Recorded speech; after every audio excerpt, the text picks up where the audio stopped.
Hi, I'm Howard Lothrop, host of Echo Partners TV. You know, lately I've been on this tear where I've been questioning some conventional wisdom assumptions in the industry.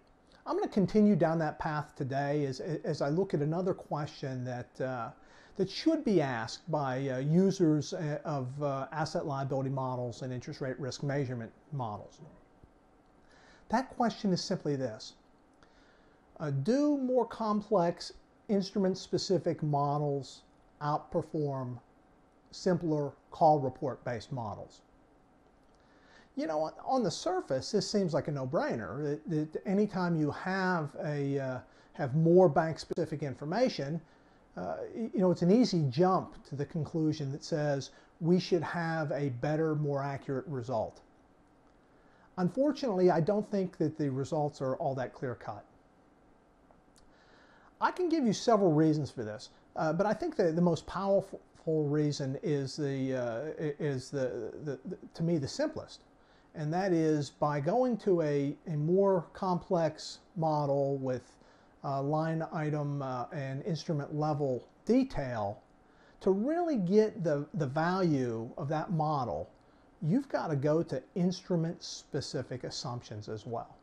Otherwise, if you're aggregating your assumptions, you're really migrating backward from instrument specific towards an aggregation model such as a call report model.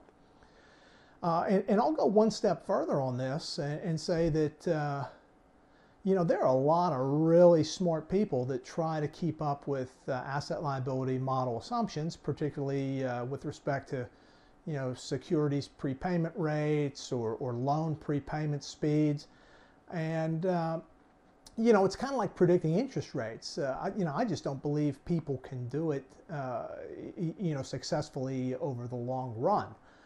The key here really is to get the direction and the rough order of magnitude correct. So if you know that rates fall and your prepays speed up and rates rise and they slow down, you know, that's half the battle. 90% of your answers in asset liability management are going to be given to you just by getting the specific relationships right in a very general sense. Now, I realize this is can be a difficult item to accept, and so I'm going to go ahead and disclaim right now that, you know, I'm talking to community banks here. I'm not talking to, you know, billion-dollar plus institutions that you know, that have complex balance sheets. I'm really talking to the, you know, the meat and potatoes community banker that's you know, that has a pretty straightforward balance sheet. It doesn't have a lot of, you know, inverse floaters or other, you know, not normal kind of instruments.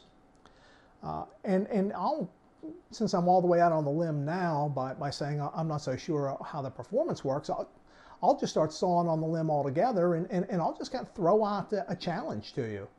I run an interest rate, an internal proprietary interest rate measurement model, asset liability model, on all 7,200 banks nationwide every quarter.